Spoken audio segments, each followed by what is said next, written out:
director of court in Beida, Khalifa Zawawi, advisor.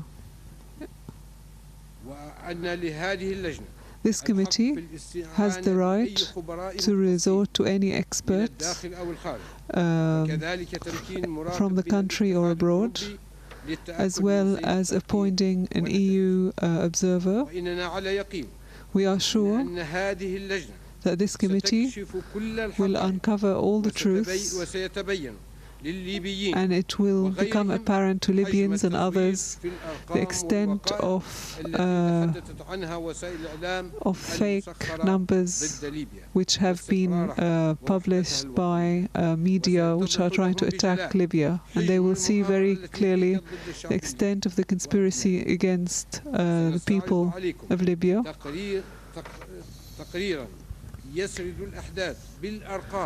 And we will issue a statement, a report with all the numbers and the facts, and you will be shocked by the extent of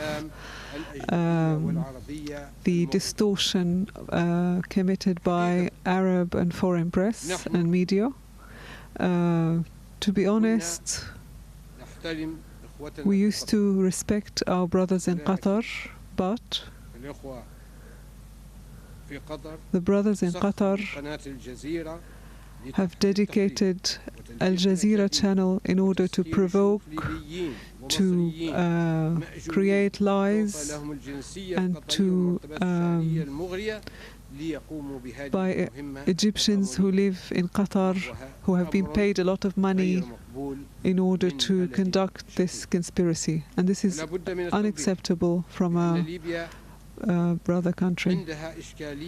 Libya has a problem with the brothers in Qatar, which is that they have helped us in sorting out problems with the West in exchange for giving them investment opportunities.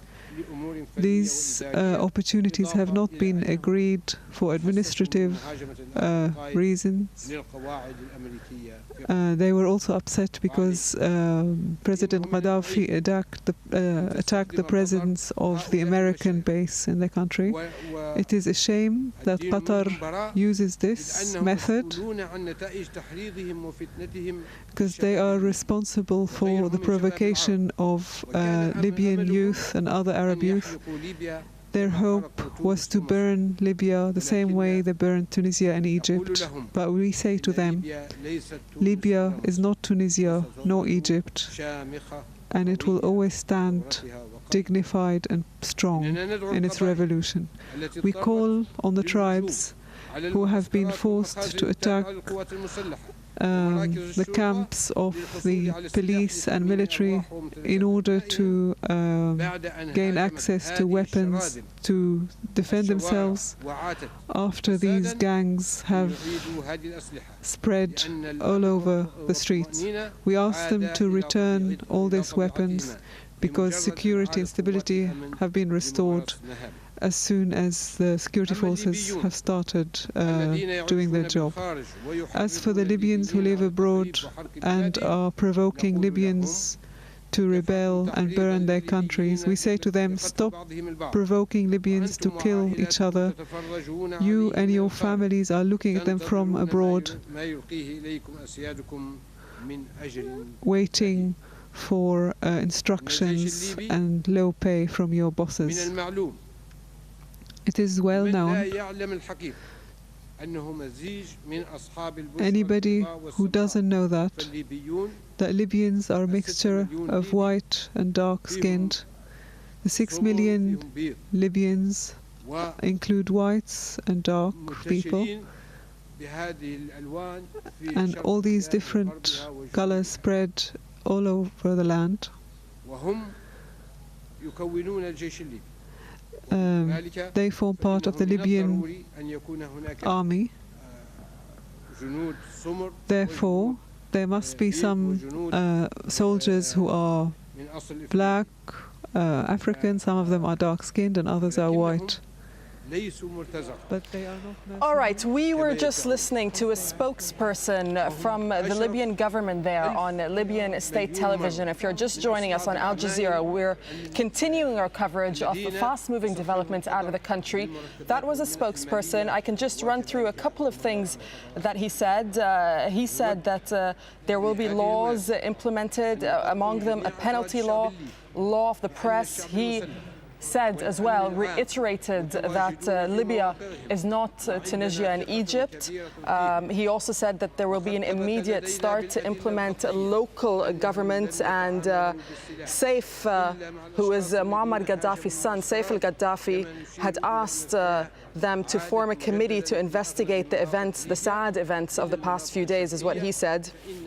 He also attacked the Arab press and pointed the finger at Libyans living abroad, as well as countries from abroad causing the unrest in the country. We can get some more perspective now from Hussam al-Ghariani. He's from the Libyan Information Center in Doha and joins us here live in the studio. Hussam, you were listening into that as I was. What did you make of what the spokesperson is saying?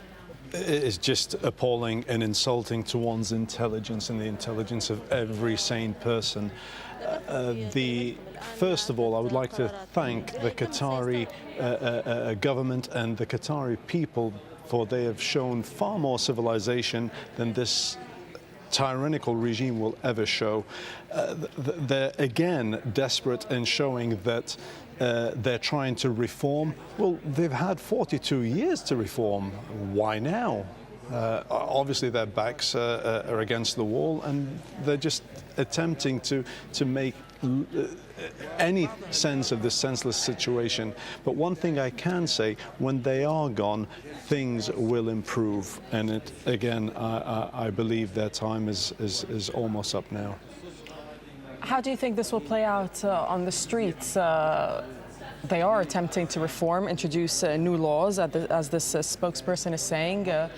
Do you think that protesters will be somewhat okay with this? Well, I mean, in certain parts of the country, the Libyans threw shoes at the TV.